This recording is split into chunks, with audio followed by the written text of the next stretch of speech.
So we're in this interesting moment where top Biden administration foreign policy officials are kind of going out into the country trying to craft a public narrative about what they did in office as they prepare to leave office.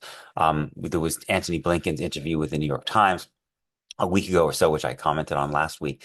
And then recently I just came across the video that was put out of a conversation, public conversation that Jake Sullivan, the national security advisor, did at the 92nd Street Y with Ian Bremmer. And these are really remarkable documents because they are really exercises in what George Orwell wrote about so famously, which is the creation of a kind of dishonest and euphemistic language to try to defend things that, if stated in kind of clear and concrete and ways, would clearly be too brutal for most people to accept. And so I think they're worth looking at the level of language, which is what Orwell urged political writers to do, to challenge the dishonesty of language as a way of getting at the brutality of government and action and the action of others, the action of people in power who act brutally. So I want to quote something from what Sullivan says at the 92nd Street Y. He's asked about Israel's policies vis-a-vis the people of Gaza, and he says, "We believe Israel has a responsibility as a democracy, as a country committed to the basic principle of the value of innocent life, and as a member of the international community that has obligations under international humanitarian law, that it do the utmost to protect and minimize harm to civilians." So the formulation is really fascinating, right? He's being asked about what Israel's doing, but he starts by just stipulating a set of assumptions, right? The which don't need to be proved, right? Because these are the assumptions that he begins with, right? And they're never challenged by the interviewer. The first is that Israel is a democracy. Again, something one hears constantly, but if you think about it, it's not a democracy for Palestinians, right? About 70% of the Palestinians who live under the control of the Israeli government, those in the West Bank and in Gaza and in East Jerusalem, and nobody who knows anything about the reality of how Israel operates in Palestinian life could deny that the Israeli government has power, indeed life and death power, over Palestinians in the West Bank and Gaza and East Jerusalem. And yet Palestinians in the West Bank and Gaza cannot become citizens of the state of Israel. They can't vote for its government. The vast majority of Palestinians in East Jerusalem are not citizens either, right?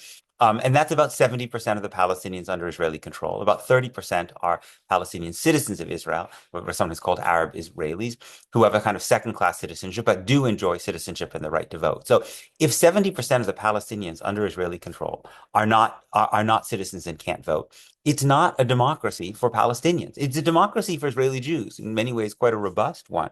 But it is about as democratic, one might say, for Palestinians as the United States was under Jim Crow for Black Americans, right? When a minority of Black Americans, those in the North, had the right to vote, but the majority of Black Americans who lived in the South did not have the right to vote. These are not esoteric or complicated things, right? They're very basic things, right? But you just notice how they're basically shoved completely aside in the assumption that Sullivan starts with, that Israel is a democracy, which is simply to say that that there's a basic benevolence that he's kind of assuming here, right? Which makes his conversation about Israeli behavior completely different than he would if he were talking about Russia or some other adversary, because he's essentially putting it in the camp of democracies. But in fact, when it comes to Palestinians, it really should not be considered to be in the camp of democracies, and that's not challenged, right? That's an unstated, that's an assumption that doesn't even need to be defended. And then he continues to says, Israel, as he calls Israel, a country committed to the basic principle of the value of innocent life. Right? It's such a strange statement. He's being asked about what's happening in Gaza, right?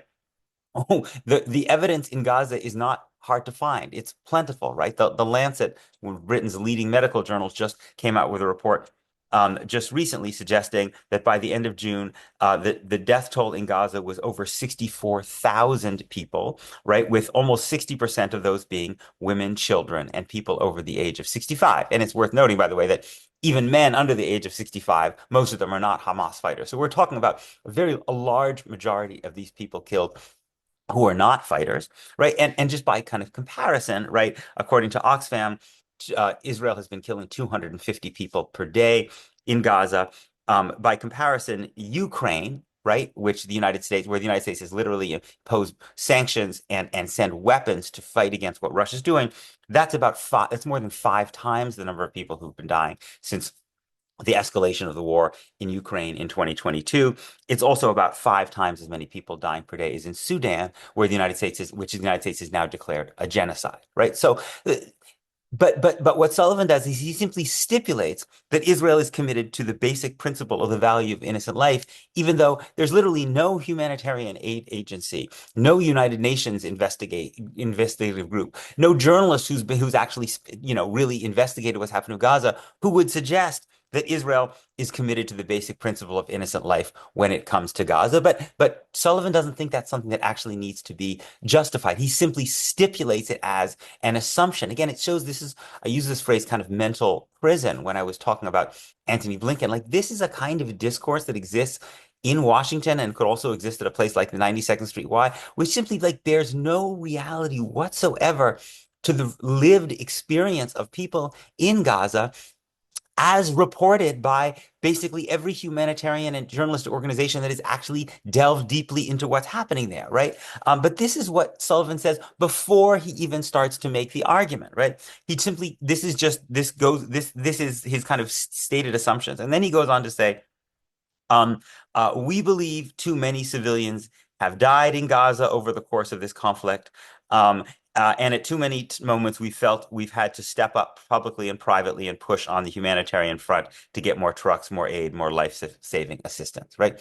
So, it's fascinating. He starts by saying Israel's a democracy. Israel's committed to the principle of human life. And then later on, he basically says, we think too many people have died. This famously, as so many people notice, this goes all of a sudden turns into the passive tense. So all of a sudden, Israel as a subject, as an actor, disappears from the conversation, right?